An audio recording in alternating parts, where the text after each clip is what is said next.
নমস্কার সমস্ত শ্রোতা বন্ধুকে আমার প্রচেষ্টায় স্বাগত। আজ নিয়ে এসেছি মানিক বন্দ্যোপাধ্যায়ের লেখা গল্প চাকরি। গল্পটি ভালো লাগলে একটি লাইক করে দেবেন আর চ্যানেলটিকে সাবস্ক্রাইব করে পাশে থাকার অনুরোধ রইল। আপনারা পাশে থাকলে তবেই তো আমার প্রচেষ্টাকে সফলতার পথে এগিয়ে নিয়ে যেতে পারবো। শুরু করছি। চাকরি। গাড়ি নতুন, বউ নতুন, চাকরি নতুন। চাকরিটা জুটিয়াছে কৌশলে। শোভারানীকে পাশে বসাইয়া শহরের বাইরে প্রকৃতির শোভা দেখিতে আর ফাঁকা হাওয়া খাইতে বাহির হওয়াটাও ঘটিয়াছে কৌশলেই। কাল বিকালে বাড়ির সকলে গিয়াছে এক ভাইপোর বিবাহ উপলক্ষে বর্ধমান। শোভারানীর বাপের বানানো অসুখের ছুতায় তারা দুজনে থাকিয়া গিয়াছে। আজ বারাসাতে বাপের অবস্থা দেখিয়া হয় শোভারানী যাইবে বর্ধমান, না হয় শোভা যাইবে না, এই হইয়াছে ব্যবস্থা। মনটা বড় খুশি ছিল মহেন্দ্রজিতের। মিথ্যার অস্ত্রে দুদিনের সংক্ষিপ্ত হানিমুনটুকু আয়ত্ত করবার জন্য যতটা নয়, চাকরিটার জন্য তার চেয়ে ঢের বেশি। থাকিয়া থাকিয়া অকারণেই সে হর্নটা টিপিয়া দিতেছিল প্যাক প্যাক। মন খুব খুশি থাকিলে শ্বশুর দত্ত গাড়ির হর্ন টিপিতে যেন মজাই লাগে। চাকরির জন্য মনটা খুশি আছে, এ কথাটা বলিতে শ্বশুর দত্ত বউটি কিন্তু মুখ বাঁকাইয়া হাসিল। ভারী তো চাকরি, তার জন্য আবার আনন্দ। নাইবা করতে তুমি চাকরি, 1 মাস খেটে 100টা টাকা। ধুত। কোচকানো ঠোঁটের ধুত মহেন্দ্রজিৎকে আরো খুশি করিয়া দিল। সে হাসিয়া বলিল, প্রথমেই লোকে বুঝি 1000 টাকার চাকরি পায়। থাকো তো বাড়ির মধ্যে, চাকরির বাজারের ব্যাপার তুমি কি জানবে? তাও বাবার জন্য পেলাম। বাবা ব্যবস্থা না করলে ভূষণবাবু আমায় কলা দেখিয়ে বিদেয় করে দিতেন। 100তে ঢুকলাম, এখন 2-1 বছর যাক, কাজকর্ম শিখি, আস্তে আস্তে ভূষণবাবুই সব ব্যবস্থা করে দেবেন। যদি না করেন? যাবেন কোথা না করে? আমার জন্য উনি কিছু না করলে ওর ছেলের জন্যও বাবা কিছু করবে না, কলা দেখিয়ে দেবেন। কথায় কথায় কলা দেখানোটা মহেন্দ্রজিতের মুদ্রাদোষ। আরও কিছুদিন পরে শোভারানী হয়তো একেবারেই খেয়াল করিবে না, এখন মাঝে মাঝে তার হাসি পায়। কলা কলা কলা, মা গো, কি কলাটাই তুমি দেখাতে পারো। আচ্ছা, এমনিভাবে একজনের ছেলেকে আর একজনের আপিসে না নিয়ে যার যার ছেলেকে নিজের নিজের আপিসে নিলেই তো হতো। সরল হাসি ও সরল প্রশ্নে মহেন্দ্রজিতের ভর্তি বুকটা আরও কিসের আবির্ভাবে যেন ছাপাইয়া গেল। নতুন গাড়িটার স্বচ্ছন্দ গতির চেয়েও সহজ ও আরামপদ গতিতে কি আনন্দেই এই স্ত্রীর সঙ্গে আগানো চলিবে জীবনের পথে। গাড়ির গতিবেগ সে শ্লথ করিয়া আনিল। তাই কি হয়? যা তা বলতো না লোকে। 2জন ডিরেক্টর বাবাকে পছন্দ করেন না, তারা গোলমাল করত। তাছাড়া এরপর যখন ওপরে ওঠাতে হবে তখন কত লোক আছে আপিসে, তাদের ডিঙিয়ে শুধু নিজের ছেলেকে। কথাটা শেষ করিল প্রাণ বাঁচানোর বদলে রাস্তার একটা কুকুরকে বিশ্রী একটা গাল দিয়া। গালটা শুনিয়া শোভারানী মুচকিয়া একটু হাসিল। শহরের শেষ প্রান্তও তারা কিছুক্ষণ আগে পার হইয়া আসিয়াছে। এদিকে মহেন্দ্রজিৎ আগে আর কখনো আসে নাই। মোটর হাঁকাইয়া বেড়ানোর ফ্যাশন প্রচলিত করার আভিজাত্য এই পথটির নাই। সেরকম প্রশস্তও নয় পথটা, কিন্তু ভারী নির্জন। কয়েকটা সাধারণ গ্রাম পার হওয়ার পর গরিবদের শহরতলির খানিকটা ছিটকানো অংশের মতো একটা গ্রাম পাওয়া গেল। শরৎকালের শিশু সূর্যের কিরণ দামি সোনার বর্ণচ্ছটার মতো দুপাশের ঘরবাড়িতে ছড়াইয়া পড়িয়াছে। যেসব বাড়িতে মেয়েদের গায়ে 2-4খানা গয়না ছাড়া কম দামি সোনারও বড় অভাব। ডাকাতি রাহাজানির ভয়ে শোভারানী গায়ের অনেক সোনা বাড়িতে খুলিয়া রাখিয়া আসিয়াছিল। গায়ে তার যে সোনা আছে, একা একা স্বামীর পাশে বসিয়া মোটরে হাওয়া খাওয়ার পক্ষে তাই যথেষ্ট। কিন্তু মনের ভুলে সরু চেনহাটটির বদলে বিছাহাটটি না পড়িয়া আসায় মনটা বড় খুঁতখুত করিতেছিল শোভারানীর। পথের পথিক, বিশেষত দুপাশের বাড়ির মেয়েরা কেউ কেউ মুহূর্তের জন্য হইলেও দেখিতে তো পাইতেছে তাকে। এই সরু ছোট বাজে হাটটা নজরে পড়িলে না জানি কি ভাবিতেছে তারা। এই জানো, মনটা খুঁতখুত করছে, বিছাহারটা পর্যন্ত পড়ে আসতে ভুলে গেছি। এখন কেমন খালি খালি লাগছে গলাটা। মহেন্দ্রজিৎ পরিহাস করিয়া বলিল, ভালোই হয়েছে, বিছাহারটা যদি কামড়ে দিত। শোভারানী অসন্তুষ্ট হইয়া বলিল, তুমি তো ঠাট্টা করবেই, নিজে তো দিব্যি সোনার ঘড়িটি লাগিয়ে এসেছো বিয়ের। ওমা, ঘড়িটাও যে আমি আনিনি। কি যে হয়েছে আমার আজ, হাতটা তাই এমন খালি খালি লাগছে। বিছাহার ও হাতঘড়িটি না আনার আফসোস ফুরাইবার আগেই গ্রাম ফুরাইয়া গেল। কিন্তু একটা লাইট রেলওয়ে লাইন পার হওয়ার পর দেখা গেল গ্রামটির এতদূর তফাতে একটি গ্রামতলি গড়িয়া উঠিয়াছে। ভিন্ন একটা গ্রামই হয়তো হইবে, কিন্তু এমন অসম্বন্ধভাবে পাড়া কয়টি ছড়াইয়া আছে, ক্ষেত, আমবাগান প্রভৃতির ব্যবধানে এমন কতগুলি ছাড়া ছাড়া বাড়ি আছে যে গ্রামতলি সংজ্ঞাটি মানায় ভালো। এমনই একটি প্রায় নিঃসঙ্গ ইট বাহির করা ছোট একতলা বাড়ির সামনে পাচাকোনা ছোট বাগানটির চিকলি চারার বেড়ার গায়ে বসানো বাঁশের বাতা দিয়ে তৈরি গেটটির গা ঘেঁষে একজন প্রায় 6 ফুট লম্বা যুবক বিড়ি টানিতেছিল। সম্মুখ দিয়া মোটরটা হুশ করিয়া পার হইয়া যাবার সময় মুখ হইতে বিড়িটা নামাইয়া সে এমন একটা অদ্ভুত মুখভঙ্গি করিয়া শোভারানীকে একটা খাপছাড়া নজর দিল যে গলা ও বা হাতের কবজির শূন্যতা যেন বিছাহারের মতোই কামড় দিতে লাগিল তাকে। মহেন্দ্রজিৎ বলিল, ওর বাড়িটা যে এদিকে, ভুলেই গিয়েছিলাম। কার বাড়ি? ওই যে লম্বা মতো ছেলেটা দাঁড়িয়ে বিড়ি টানছে, ওর কাছেই তো চাকরির খবরটা পেয়েছিলাম। বাবাও জানতেন না ভূষণবাবুর অফিসে লোক নেওয়া হবে। বাবার একটা চিঠির জন্য জয়গোপাল আমার কাছে গিয়েছিল।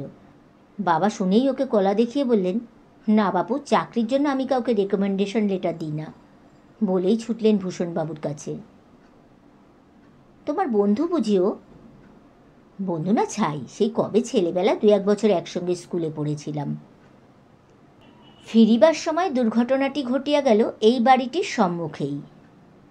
মোটর যে হাঁকায় সেই জানে কত আশ্চর্য রকমের হাদা ও অসাবধান মানুষ বাস করে পৃথিবীতে। কিন্তু এ অভিজ্ঞতা এখনও মহেন্দ্রজিতের জন্মে নাই যে এমন মানুষও জগতে থাকিতে পারে। কয়েক হাত তফাতে সজোরে ও সশব্দে গাড়িটা আসিতেছে, শটান তার সামনে আসিয়া দাঁড়ানোর মতো সাংঘাতিক দুর্বুদ্ধিতে যার মগজটা ঠাসা। কুকুর বিড়াল হইলে চাপা দিয়া সে চলিয়া যাইত। মানুষ, বিশেষত চেনা মানুষ বলিয়া সে এমন ভ্যাবাচাকা খাইয়া গেল যে যা সম্ভব ছিল না করিতে গেল তাই। ব্রেক কষিবার সঙ্গে সঙ্গে জীবন্ত বাধাটির পাশ কাটাইয়া যাবার জন্য স্টিয়ারিং হুইলটাও দিল অনেকখানি ঘুরাইয়া। ফলে জয়গোপালের চিকলি চারার বেড়া চুরমার করিয়া একটা ডিগবাজি খাইয়া গাড়িটা স্থিতিলাভ করার জন্য 2টি চাকা উঠিয়া রহিল শূন্যে। মানুষকে মাঝে মাঝে খুন জখমের উত্তেজনা সরবরাহ করাও মোটর গাড়ির একটা কর্তব্যের মধ্যেই পড়ে।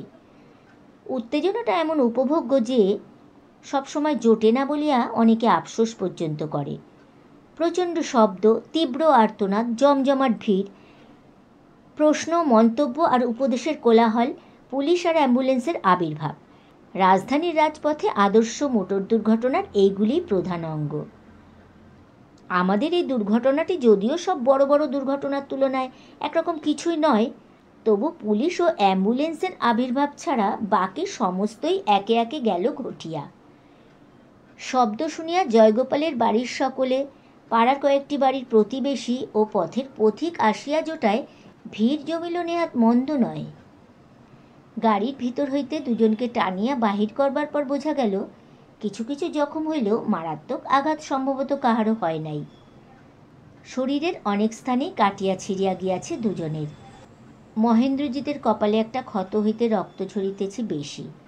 শোভারানীর প্রায় বোচা নাকটা একেবারেই ছেঁচিয়া গিয়াছে। গোপাল মহেন্দ্রজিৎকে জিজ্ঞাসা করিল, কোথায় বেশি লেগেছে বুঝতে পারছ? মহেন্দ্রজিৎ বোকার মতো বলিল, না। তুমি অমনভাবে গাড়ির সামনে গিয়ে পড়লে কেন? এ প্রশ্নের কি জবাব দিত জয়গোপাল সেই তা জানে। দুজনের হাত পা কিছু ভাঙিয়াছে কি না অবিলম্বে সেটা জানিবার প্রয়োজনের তলে প্রশ্নটা চাপা পড়িয়া গেল। তাছাড়া চারিদিক হইতে যেসব প্রশ্ন বর্ষিত হইতেছিল, বৃষ্টিধারা হইলে বাগানে বন্যা আসিত। প্রতিবেশী একটি ছেলেকে লাইট রেলওয়ে লাইনের ওপারে অম্বিকা ডাক্তারকে ডাকিতে পাঠাইয়া জয়গোপাল নিজের বন্ধুর হাত পা যতটা পারে নাড়িয়া চাড়িয়া পরীক্ষা করিয়া দেখিয়া বুঝিতে পারিল, দেহের অন্য কোনো অংশ যদি তার গুড়াও হইয়া গিয়া থাকে, এই অঙ্গ কয়টি আস্তই আছে। শোভারানীর নাকের যন্ত্রণা কিন্তু তার শরীরের অন্য অংশগুলির অবস্থা নির্ণয়ের চেষ্টা ব্যর্থ করিয়া দিল। জয়গোপাল বলিল, মা, ওকে ভেতরে নিয়ে যাও। রক্ত দেখিয়াই মা উপক্রম করিয়াছিলেন কাঁদিয়া ফেলিবার, কিন্তু দুচোখ শক্ত করিয়া বন্ধ করিয়া ফেলায় কান্নাটা পরিণত হইয়াছিল দাঁড়াইয়া দাঁড়িয়া থরথর কাঁপুনিতে। ছেলের ডাকে তিনি চোখ মেলিলেন, একবার শিহরিয়া উঠিলেন, তারপর একাই জড়াইয়া ধরিয়া শোভারানীকে তুলিতে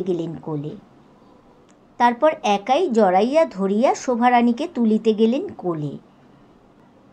নিজের 3 বছরের ছোট মেয়েকে কোলে তুলিতেই যার কষ্ট হয়, শোভারানীকে তিনি কেন তুলিতে পারিবেন?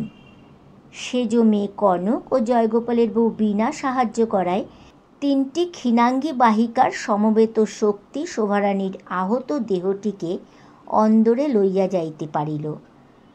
মহেন্দ্রজিৎ ভিতরে গেল জয়গোপালের কাঁধে ভর দিয়া খোঁড়াইতে।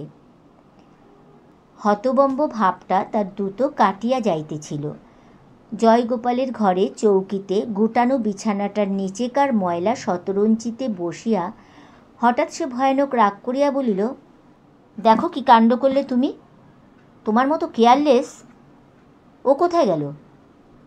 সাদা জামা কাপড়ে এখানে ওখানে রক্তের ছাপ, বসিবার ভঙ্গিতে একটা অদ্ভুত অসহায় ভাব, বাগাল বাহিয়া কেঁচোর মতো রক্তের রেখাটির আঁকাবাঁকা ধীর নিম্নগতি, এ সমস্তের সঙ্গে তার মুখের এতক্ষণের সকাতর ভয় ও থতমত ভাবটা বেশ মানাইয়াছিল।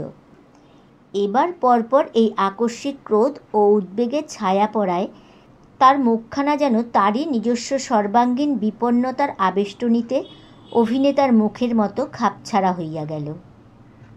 স্ত্রীর সম্বন্ধে এতক্ষণ তার কিছুমাত্র মাথা ব্যথা ছিল না খেয়াল করিয়া জয়গোপালের মুখে যে হাসিটুকু দেখা দিল, সেটা কিন্তু দেখাইল আরও বেমানান, আরও অস্বাভাবিক। তুমি হাসছ? আমার এমন সর্বনাশ করে তোমার হাসি পাচ্ছে?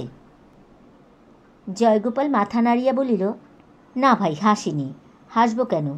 তোমার স্ত্রীর বেশি লাগেনি। একবার দেখে আসি, চলো। খোঁড়াইতে মহেন্দ্রজিৎ পাশের ঘরে গেল। এ বাড়ির মধ্যে এই ঘরখানায় একটু সাজানো। যে কয়েকটি দামি জিনিস আছে বাড়িতে, ঘরে ঘরে ভাগ না করিয়া একই ঘরে জমাইয়া রাখা হইয়াছে। মেয়েরা বেড়াইতে আসিলে তাই এ ঘরেই তাদের বসিতে দেওয়া হয়। দেয়ালে ছবি ও ফটো টাঙানো আছে। দক্ষিণের দেয়াল ঘেঁষিয়া পাতা আছে 3 পুরুষের একটি খাট। উত্তরের দেয়াল স্পর্শ করিয়া দাঁড়াইয়া আছে একটি আলমারি এবং একটি বেঞ্চির উপরে গোটা 2 নতুন ও কয়েকটি পুরনো বিবর্ণ বাক্স। এছাড়া 2খানা নতুন চেয়ার ও একটি টেবিলও ঘরে আছে। চুন ও রঙের বিরহে বিমর্ষ দেয়াল ও জানালা কপাট, সেকালে খাটটিতে ছেঁড়া তোশকের বিছানা, কোণে টাঙানো দড়িতে ময়লা কাপড় জামা ঝুলানো, সময়ের অনাচারে আত্মহারা বাক্স প্যাটরা, এ সমস্তের মাঝখানে জয়গোপালের বিবাহের নতুন চকচকে আসবাব কয়েকটিকে যেমন খাপছাড়া দেখায়, এ বাড়ির মেয়েদের মধ্যেও শোভারানীও পাইয়াছে তেমনি একটি বৈশিষ্ট্য। 1 গামলা ঠান্ডা জলের উপর সে ঝুঁকিয়া আছে। অঞ্জলি ভরিয়া তার নাকে জল দিতেছে বীণা। স্বামীকে দেখিয়া বীণা তাড়াতাড়ি মাথায় ঘোমটা টানিয়া দিল। শোভারানী সকাতর গুমরানির সঙ্গে বলিল, ওগো, আমার নাকটা একেবারে গেছে। কোথায় ছিলে তুমি এতক্ষণ? মহেন্দ্রজিৎ উদ্বিগ্ন কণ্ঠে জিজ্ঞাসা করিল, আর কোথাও লাগেনি তো তোমার? লাগেনি, সমস্ত শরীর চুরমার হয়ে গেছে।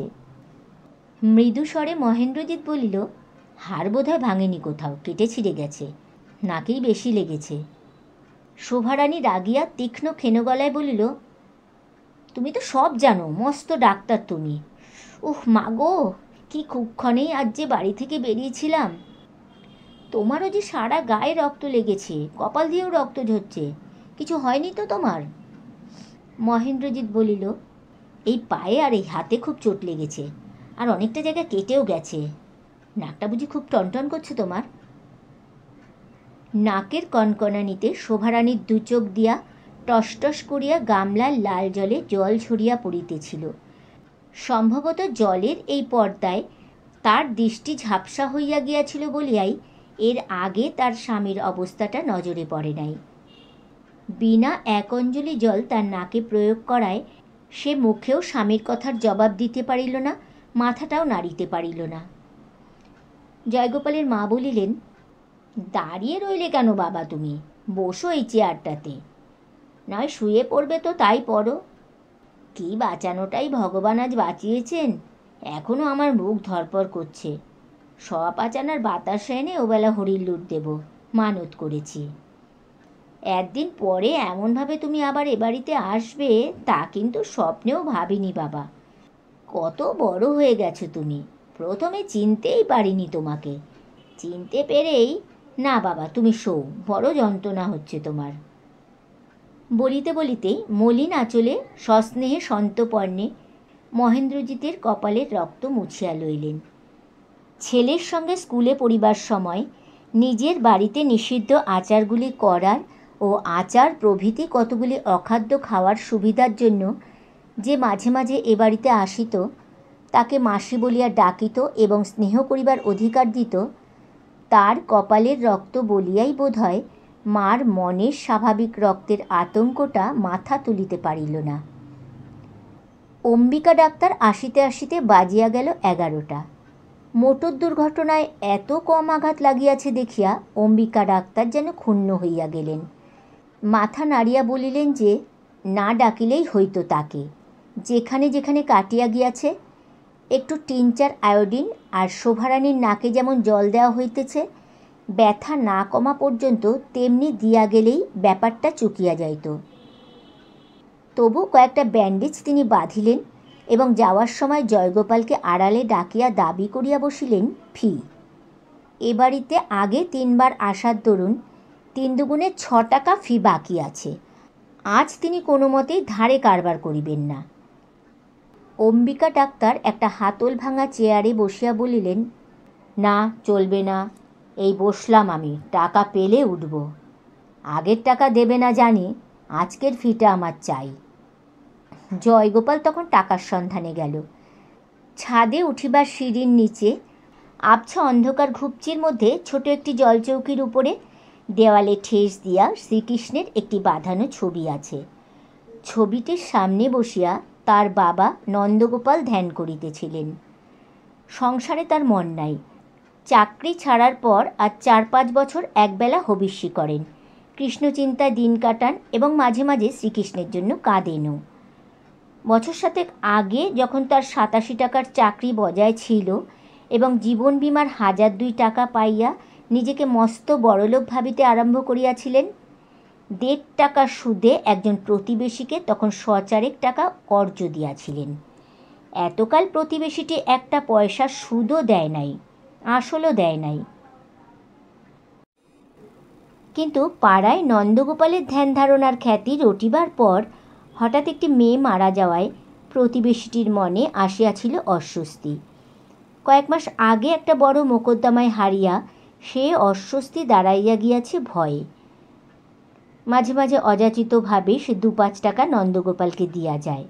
খোলামকুচির মতো নন্দগোপাল টাকাটিকে ঠেলিয়া দেন জলচৌকির নিচে। বাড়ির কেউ প্রার্থনা জানাইলে জলচৌকির তলাটা হাতড়াইয়া টাকা থাকিলে সে বাহির করিয়া দেন, না থাকিলে একগাল হাসিয়া মাথা নাড়িয়া বলেন, টাকা তো নাই। কাল বাজার করবার পয়সা না থাকায় একবার জলচৌকির বাক্সটি হাতড়ানো হইয়াছিল। তবু জয়গোপাল প্রথমে বাবার কাছেই টাকার খোঁজে গেল। আগে একবার চুপি চুপি জলচৌকিটি উঁচু করিয়া কোণের দিকে সে 2টি টাকা পাইয়াছিল। নন্দগোপাল হাতড়াইয়া যার সন্ধান পান নাই। বলা মাত্র নন্দগোপাল চৌকির তলে হাত ঢুকাইয়া দিলেন। তারপর হাত বাহির করিয়া আনিয়া যেমন ছিলেন তেমনি হইয়া গেলেন। আজ তিনি হাসিলেন না, মাথা নাড়িলেন না, কথাও বলিলেন না। আমি একবার খুঁজে দেখি বাবা। কি যে বলিস, মাছ খাস, মাংস খাস, নোংরা হয়ে থাকিস, ঠাকুরকে ছুবি তুই? ছুঁয়েছিস নাকি কখনো? 15 দিনের মধ্যে মাছ মাংস চোখেও দেখে নাই বলিয়া প্রতিবাদ জানানোর বদলে জয়গোপাল তাড়াতাড়ি বলিল, না না, তাই কখনো পারি? আমার বুদ্ধি নেই। চৌকিটা একটু উঁচু করে তুমি একবার দেখো না বাবা, আড়ালে টাড়ালে যদি 2-1 টাকা থাকে। নন্দগোপাল আহত ও বিস্ময়ে ছেলের মুখের দিকে চাহিয়া রহিলেন। ঠাকুরের আসনে উঁচু করে টাকা খুঁজব? তুই খেপে গেছিস? বুদ্ধিশুদ্ধি লোপ পেয়েছে তোর? একটা দীর্ঘ নিঃশ্বাস ফেলিয়া মুখ ফিরাইয়া লইলেন। চোখ বুজিয়া বলিলেন, কলেজে পড়ার সময় তোর কত তেজ ছিল, সাহস ছিল, তুই এরকম হয়ে যাবি ভাবিনি বাপু। ন্যায়সঙ্গত কাজ করতে আগে তো তোর লজ্জা হতো না? যাদের জন্য অম্বিকা এসেছে তাদের কাছ থেকে টাকা নিয়ে ওর ফি দিয়ে দিবি, এতে তোর সংকোচ হচ্ছে কিসের? ভিক্ষা তো চাইছিস না। এভাবে এত কথা নন্দলাল কদাচিৎ বলেন, কিন্তু সেজন্য নয়। জয়গোপাল অবাক হইয়া গেল এই ভাবিয়া যে এখানে ধ্যানে বসিয়া নন্দগোপাল কি করিয়া জানিলেন অম্বিকা ডাক্তারের জন্য হঠাৎ টাকার দরকার হইয়াছে। সেইখানে বসিয়া একটু ভাবে জয়গোপাল। মনে আজকের মোটর দুর্ঘটনার মতো একটা দুর্ঘটনা ঘটিয়া যায়। সংসারের প্রত্যেক খুঁটিনাটি তবে এখানে বসিয়াই টের পান নন্দগোপাল। তার কৃষ্ণচিন্তার ব্যাকুলতার মাঝে মাঝে দু চোখে জল ফেলা, এই সমস্তের কারণ কি স্ত্রীপুত্রের দুর্দশা হওয়াও অসম্ভব নয়? পরলোকের জন্য নয়, ইহলোকের আপনজনেরা সব দিন দুবেলা পেট ভরিয়া খাইতে পায় না বলিয়া সব সময় অশান্তি জাগিয়া থাকে, তাই সব সময় এমনিভাবেই শান্তি খোঁজেন। তাই স্বাভাবিক, অশান্তি অসহ্য হইয়া উঠিলে যে যেভাবে পারে শান্তি খোঁজে। কয়েক ঘন্টা আগেও সেও হয়তো শান্তির খোঁজেই মহেন্দ্রজিতের মোটরের সামনে গিয়া দাঁড়াইয়াছিল। তাছাড়া ও পাগলামির আর কি মানে হয়? মহেন্দ্রজিতের হাঁটুতে চোট লাগিয়াছিল জোরেই। ধীরে ধীরে হাঁটু ফুলিয়া উঠিতেছিল, ব্যথাও বাড়িতেছিল। এখন আর রক্ত লাগিয়া বিছানা নষ্ট হওয়ার আশঙ্কা ছিল না, তাই জয়গোপালের বিছানাটি পাতিয়া তাকে শুইতে দেওয়া হইয়াছিল। ময়লা চাদরটি বদলাইয়া একটি ছেঁড়া কিন্তু পরিষ্কার ধুতি ভাঁজ করিয়া পাতিয়া দেওয়া হইয়াছে বিছানায়। একটি সিগারেট ধরাইয়া মহেন্দ্রজিৎ দুভাঁজ করা ধুতির নিচে ওয়ারবিহীন তেল চটচটে বালিশে মাথা দেওয়ার অস্বস্তি আর হাঁটুর যন্ত্রণা দমন করিবার চেষ্টা করিতেছিল। জয়গোপাল আসিয়াই বিনা ভূমিকায় দাবি করিয়া বসিল, ডাক্তারের ফিটা দিতে হবে ভাই। মহেন্দ্রজিৎ চমকাইয়া বলিল, আমার মানিব্যাগ দেখো তো, জামার পকেটে আছে নাকি? দেয়ালে মশারি টাঙানোর পেরেকে তার রক্তমাখা পাঞ্জাবিটি ঝুলিতেছিল। পকেটগুলি খুঁজিয়া দেখিয়া জয়গোপাল বলিল, নেই। মহেন্দ্রজিৎ ব্যস্ত হইয়া বলিল, নেই? বুক পকেটে ছিল, কোথায় গেল তবে ব্যাগটা? অনেকগুলি টাকা ছিল ভাই ব্যাগে, 30-এর কম নয়। গাড়িতে পড়ে গেছে নাকি? গাড়িটা যখন উল্টে গেল তখন? জয়গোপালের দৃষ্টিতে অস্বাভাবিকতা বছরখানেক হল চোখে পড়বার মতো স্পষ্ট হইয়া উঠিয়াছে। মনোবেদনায় জল আর বুকের জ্বালায় ছলছল, এই 2 রকম দৃষ্টি। তার এখনকার দৃষ্টি দেখিয়া মহেন্দ্রজিৎ ভরকাইয়া গেল। নয়তো কোথায় যাবে তোমার ব্যাগ, তোমার 30 টাকার ব্যাগ? আমি তোমাকে গাড়ি থেকে টেনে বাড়ির মধ্যে এনেছি। বাড়িতে কোথাও পড়ে গিয়েছে ভেবো না, বাড়ির কেউ কুড়িয়ে নিয়েছে। সুযোগ পেলেই আমরা পরের ঘাড় ভাঙি না, তা জেনে রেখো। তাই বললাম আমি। কি জানি, তোমাদের বলা আর করার মানে বোঝা দায়, আর তোমাদের বলা আর করার খুব মানে বোঝা যায় না। গাড়ি উল্টে দিয়ে তুমি আমাকে খুন করবার ফিকিরে ছিলে। জয়গোপাল প্রথমটা অবাক হইয়া গেল, তারপর হঠাৎ হাসিয়া ফেলিয়া ভৎসনার ভঙ্গিতে মাথা নাড়িয়া বলিল, কোণঠাসা হলে মানুষ এমন আবোল তাবোল বলে। ছেলেবেলায়ও তুই এরকমই ছিলি মহেন। দোষ করে ধরা পড়লে এমন সব অদ্ভুত কৈফিয়ত দিতিস যে হাসতে হাসতে লোকের দম আটকে যেত। এই জন্যই তো অত ভালোবাসতাম তোকে। যে মোটরে চাপা পড়ে বেঁচে থাকে আর যারা চাপা দেয় তারা খুন হয় না। জয়গোপাল হাসিল। হঠাৎ তুই বলা আর ভালোবাসার কথা ঘোষণা করা, এই 3টি নতুন অস্ত্রে মহেন্দ্রজিৎ একেবারে কাবু হইয়া গেল। সময়ের কবরে বন্ধুত্বকে পুঁতিয়া ফেলা যায়, কিন্তু সুযোগ পাইয়া সে বন্ধুত্ব ভৌতিক উপদ্রব শুরু করিলেই মুশকিল।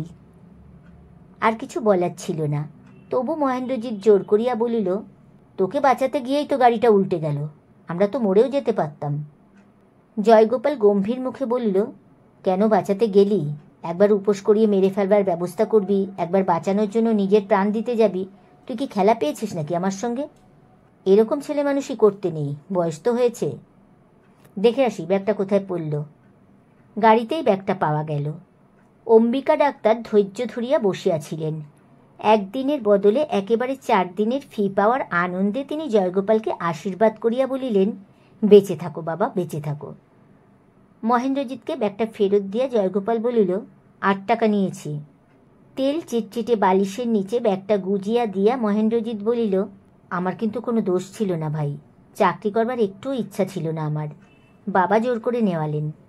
এত যে রাগ করছিস তুই, তোর চাকরিটা যে হতোই তার কি মানে আছে? জয়গোপাল বলিল, হতো কি, হয়েই গিয়েছিল, তবে রাগটাগ আমি করিনি ভাই। আর কেউ হলে অবশ্য রাগ হতো, কিন্তু তুই হলি আমার ছেলেবেলার বন্ধু, এই সামান্য কারণে তোর ওপর রাগ করব? জয়গোপাল চৌকির প্রান্তে বসিল।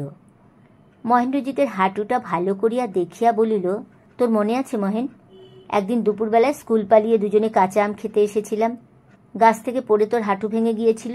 মহেন্দ্রজিৎ ভুরু কুচকাইয়া বলিল, কবে? মনে নেই? তোর কিছু মনে থাকে না মহেন, হয়তো এই হাঁটুটাই ভেঙেছিল। হাঁটু ভাঙিয়া থাকিলে সে কথা মনে না থাকিবার কারণ মহেন্দ্রজিৎ ভাবিয়া পায় না, অস্বীকার করাও অসম্ভব। হাঁটু ভাঙিয়াছিল কি ভাঙে নাই তাই লইয়া তর্ক করবার জন্য জয়গোপাল পুরনো দিনের কথা তোলে নাই। স্কুল পালাইয়া যারা কাঁচা আম খাইতে আম গাছে উঠিত, তাদের মধ্যে কি নিবিড় বন্ধুত্ব ছিল, জয়গোপাল শুধু সেই কথাটাই মনে করিয়া দিতে চায়। গাছ হইতে পড়াটা কল্পনা হইতে পারে, দুজনের মধ্যে যে অছেদ্য বন্ধন ছিল সেটা সত্য। খাওয়ার ব্যাপারটা সংক্ষেপে চুকিয়া গেল, ডাল ভাত আর তরকারি। 2টি শিশুর জন্য যেটুকু দুধ ছিল বাড়িতে তাও দুজনকে ভাগ করিয়া দেওয়া হলো। ওবেলা দুধ আসে তো আসিবে, না আসিলেও কোনো ক্ষতি নাই। এবাড়ির কচি ছেলে মেয়েরা 2-1 দিন বার্লি বা সটি খাইয়া থাকিতে জানে। শুইয়া শুইয়াই মহেন্দ্রজিৎ ভাত খাইতেছিল, উঠিবার ক্ষমতা ছিল না। একটা সিগারেট ধরাইয়া সে ভাবিতেছিল বাড়ি ফেরার কথা। গাড়িটা চলিলেও গাড়ি চালানো তার পক্ষে অসম্ভব, কিন্তু যেভাবেই হোক যাওয়া চাই। এ বাড়িতে একটা দিনও সে অতিথি হইয়া থাকিতে পারে না। প্রতি মুহূর্তে তার মন যেন বেশি মসরাইয়া যাইতেছে, মনের অস্বস্তি বাড়িতেছে। জয়গোপাল খাইয়া আসিল। যাওয়ার কথা শুনিয়া সে আশ্চর্য ও আহত হইল। অনুযোগ দিয়া বলিল, একটা দিন গরিব বন্ধুর বাড়িতে থাকতে তোর কষ্ট হবে? একটু সুস্থ না হয়ে এই অবস্থায় চলে যাবি? মহেন্দ্রজিৎ বলিল, সেজন্য নয়, হাঁটুটার একটা ভালো ব্যবস্থা না করলে। ডাক্তার সেক দিতে বলে গেলেন, মেয়েদের খাওয়া হলেই সেক দেওয়ার ব্যবস্থা করে দেব। এ কথার জবাব নেই। জয়গোপালের ক্ষুব্ধ অনুযোগে মহেন্দ্রজিতের মন যেন আরও মসরাইয়া গেল। কোনো এক অজানা জগতের মানুষ যেন জয়গোপাল, আগাগোড়া সে যেন অদ্ভুত দুর্বোধ্য নিয়ম মানিয়া চলিতেছে। অল্প বয়সের প্রীতির সম্পর্ক কি ইস্পাতে তৈরি, যে বছরের পর বছর চলিয়া গেলেও অবিকৃত থাকিয়া যাইবে? চাকরি কাড়িয়া লওয়ার অভিমানে বন্ধুর মোটরের নিচে জীবন বিসর্জন দিতে গিয়েছিল, ভাবিলেই গা ছমছম করে। ডাক্তারের ফি দেওয়ার জন্য নিঃসংকোচে টাকা দাবি করা, কলহ করিতে করিতে তুমির বদলে তুইকে স্বাভাবিক করিয়া তোলা, অতীত দিনের কথা বলিতে বলিতে সমস্ত মুখ আনন্দে উজ্জ্বল হইয়া ওঠা, আরও কত কি স্থূল এবং সূক্ষ্ম স্পষ্ট ইঙ্গিত। গরিব বন্ধুদের চুলায় পাঠাইয়া তার তো কোনোদিন ভাবনা হয় নাই, মনের মধ্যে তোলপাড় করিতে থাকে নাই। আজ একদিনে জয়গোপাল একাই কি তার জীবনের এই চিরন্তন রীতি উল্টাইয়া দিবে? ঘরের ঠিক বাহিরে বারান্দায় মেয়েরা খাইতে বসিল, বীণা, কনক আর শোভারানী। পেটের জ্বালাতেই হোক আর অম্বিকা ডাক্তার নাকে দেওয়ার জলের সঙ্গে মিশানোর জন্য যে ওষুধটা দিয়া গিয়েছিলেন তার গুণেই হোক, শোভারানীর নাকের যন্ত্রণা বোধহয় কমিয়াছে। কারণ খাইতে বসিয়া মৃদু একটা খোনা সুরে তাকে বেশ কথাবার্তা বলিতে শোনা গেল। গয়নার কথা উঠিল খুব সহজে, তার নিজেরই একটা প্রশ্নের সূত্রে। তোমাদের হাতে শুধু একটি করে চুড়ি কেন ভাই? বীণা ও কনক ভাতের গ্রাস গিলিয়া মুখ চাওয়াচাওয়ি করিল। একটা অতিরিক্ত ঢোক গিলিয়া কথাটার জবাব দিল বীণা, বেশি গয়না পরতে আমাদের ভালো লাগে না, সব বাক্সে তোলা আছে। শোভারানী সায় দিয়া বলিল, আমারও তাই। দেখো না, বাইরে বেরিয়েছি, তবু এই সরু ফিনফিনে হাটটি বদলে বিছা হাটটি পরে আসিনি। এমন ভারী আমার সেই হাটটা, সোনা আছে 17-18 ভরি। নেকলেসটা গলায় দিতে যদিও বা স্বাদ হয়, সেই হাটটা পরতে একটু ইচ্ছা করে না। কটা বাজে এখন ভাই? 12:30 হবে না? এমন ভুলো মন ভাই আমার, ঘড়িটা হাতে লাগিয়ে আসতে পর্যন্ত ভুলে গেছি। সোনার ঘড়ি বুঝি? কনক জিজ্ঞাসা করিল। হ্যাঁ, কাটার দাগগুলোতে কি যেন বলে, তাও মাখানো আছে, অন্ধকারে জল জল করে। তোমার স্বামী কি করেন ভাই? স্বামী কিছু করে না বলিয়া হয়তো নয়, নতুন বউ বলিয়াই স্বামীর কথায় কনক বোধহয় লজ্জা পাইল। বিনা বলিল, দাদা কিছু করে না, চাকরি বাকরি খুঁজছে। কদিন আগে একটা ভালো চাকরি হয়েছিল, ছেলেবেলার এক বন্ধু বজ্জাতি করে নিজেই ভাওতা দিয়ে চাকরিটা নিয়ে নিলে। তোমার নেকলেসে কভরি সোনা আছে তা তো বললে না? ঘরের মধ্যে জয়গোপাল বলিল, একটা সিগারেট দে তো মহেন, দেখি কেমন লাগে টানতে। সিগারেট ফুরিয়ে গেছে। ও, তোর তো তাহলে ভারী অসুবিধা হবে, পয়সা দিয়ে আনিয়ে দিচ্ছি। মহেন্দ্রজিতের বিহল দৃষ্টি কড়িকাঠের দৈর্ঘ্য মাপিতেছিল। এ কথার সে জবাব দিল না। তারপর বারান্দায় মেয়েরা না শুনতে পায় এরকম নিচু গলায় বলিল, তুই চাকরি করবি জয়ু? করব না? চাকরি না করলে খাবো কি? আমার কাছে যাস, বাবার অফিসে ঢুকিয়ে দেবো। প্রথমটা মাইনে খুব কম বলে যদি আপত্তি করিস তাহলে কিন্তু চলবে না। বিপিনবাবু বলে একজন বুড়ো ভদ্রলোককে বছর শেষ হলে ছাড়িয়ে দেওয়া হবে, সে পোস্টটা আমি তোকে দেওয়াবো। বাবা অবশ্য গোলমাল করবে, কলা দেখাবার চেষ্টা করবে প্রথমটা, কিন্তু আমি জোরজবস্তি করলে। কোচার খুঁটে মুখ গুজিয়া জয়গোপাল সজোরে একটা নিঃশ্বাস ত্যাগ করিল। তার ঘুম আসিতেছিল। বাঁচিয়া থাকাটাই এ জগতে সবচেয়ে পরিশ্রমের কাজ। কাজ না থাকিলে যৌবনেই এমন গভীর শ্রান্তি আসে। পেটে ভাত পড়িলেই চোখে ঘুম আসিয়া প্রমাণ করিয়া দেয় অকাল বার্ধক্যের আবির্ভাব ঘটিয়াছে। তবে আজকের মতো দুর্ঘটনা, ঘটনা ও উত্তেজনায় ঠাসা দিনটিতে চোখে তার ঘুম আসা উচিত হয় নাই। মাথায় একটা ঝুঁকি নিয়ে জয়গোপাল জিজ্ঞাসা করিল, কবে যাব তোর কাছে? 8-10 দিন পরে যাস, বাবাকে বলে কয়ে রাখবো, আমার হাঁটুর ব্যথাটাও কমবে। জয়গোপাল অত্যন্ত ব্যস্ত হইয়া উঠিয়া পড়িল। বিনার শিশু যখন জন্মায়, বাড়িতে কিছু কাঠকয়লা আসিয়াছিল। 2-1 দিন এ বাড়ির ব্যাপার দেখিয়া শুনিয়া শিশুটি পালাইয়া গিয়াছে। কাঠকয়লাগুলি আছে। একটা ভাঙা কড়াইয়ে সেই কাঠকয়লার আগুন করিয়া জয়গোপাল নিজেই মহেন্দ্রজিতের হাঁটুতে সেক দেওয়ার ব্যবস্থা করিল। এমনকি এখনও ব্যবহারযোগ্য পুরনো একটি আলোয়ান ভাঁজ করিয়া সেক দেওয়ার কাজে লাগাইতেও তার বিন্দুমাত্র দ্বিধা জাগিল না। সেক দিতে দিতে নিচু গলায় বলিল, আমার আর একটা উপকার করতে হবে ভাই তোকে। ওই যে আমার বোনকে দেখলি, তোর স্ত্রীর নাকে যে জল লাগাচ্ছিল, ওর স্বামীর জন্য একটা কাজ জুটিয়ে দিতে হবে। 25-30 টাকার যেমন তেমন একটা কাজ, তুই একটু চেষ্টা করলেই হয়ে যাবে। সেক দিতে আরম্ভ করা মাত্র মহেন্দ্রজিৎ আরাম বোধ করিতেছিল। মনের অস্বস্তিও তার অনেকটা কমিয়া আসিয়াছে। সে চোখ বুজিয়া বলিল, আচ্ছা দেখব, কিন্তু ওর নাকে যে জল দিচ্ছিল, সে কি তোর বোন? জয়গোপাল একটু ভাবিয়া বলিল, তুই যখন দেখতে গিয়েছিলি তখন যে দিচ্ছিল সে নয়, পরে যে দিচ্ছিল সে। কথাটা বানানো নয়।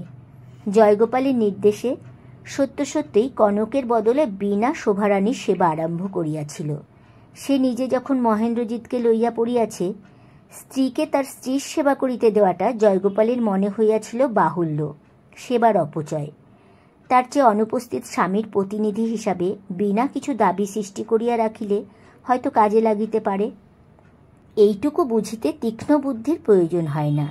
যে মন এইভাবে চিন্তা করে, সে মনের যে কী অবস্থা হইয়াছে ভাবিতে গিয়া মহেন্দ্রজিতের মানসিক অস্বস্তি আবার পূর্বের মতো প্রবল হইয়া উঠিল। এবারই যে খাদ্য পেটে গিয়াছিল, আবার যেন সে তার তিক্ত স্বাদটা অনুভব করিতে লাগিল। কড়াইয়ে কাঠকয়লা পুড়িবার গন্ধে বাতাস এত ভারী হইয়া উঠিয়াছে যে টানিয়া টানিয়া শ্বাস গ্রহণ না করিলে দম যেন আটকাইয়া যাইবে। জয়গোপালের মনের অবস্থা যেরকমই হইয়া থাক, অন্য কোনো রকম হওয়া যে সম্ভব ছিল না। নিজের অসমাপ্ত বিকৃত অনুভূতিগুলি যেন তার অকাট্য প্রমাণের মতো ইন্দ্রজিৎকে অতিরিক্ত নির্মমতার সঙ্গে পীড়ন করিতে থাকে। কয়েক ঘন্টার মধ্যে এ বাড়ির আবহাওয়া যদি তাকে এমন করিয়া দিতে পারে, দিনের পর দিন এখানে বাস করিতে করিতে জয়গোপালের আরও বেশি খাপছাড়া হওয়া উচিত ছিল, কিন্তু মিনিটে মিনিটে তার জয়গোপাল নব নব যন্ত্রণা আবিষ্কার করিয়া চলিয়াছে কেন? সে তো স্বীকার করিয়াছে ওদের চাকরি করিয়া দিবে। মহেন্দ্রজিৎ চোখ মেলিল। কোন ঠাসা অবস্থায় শত্রুর চরম অস্ত্র প্রয়োগ করার মতো অস্বাভাবিক জোর দিয়া বলিল, বুঝলি জয়ু, যে করেই পারি তোর আর তোর বোনের স্বামীর চাকরি আমি জোগাড় করেই দেব। যদি না দিই। বারান্দায় শোভারানী বীণাকে বলিতেছিল, আজ সারাদিন বেরিয়ে কাল সকালে আমরা মোটরেই বর্ধমান চলে যেতাম। কে জানতো এমন কাণ্ড হবে। তবু প্রাণে যে বেঁচে গেছি তাও আমাদের ভাগ্যি।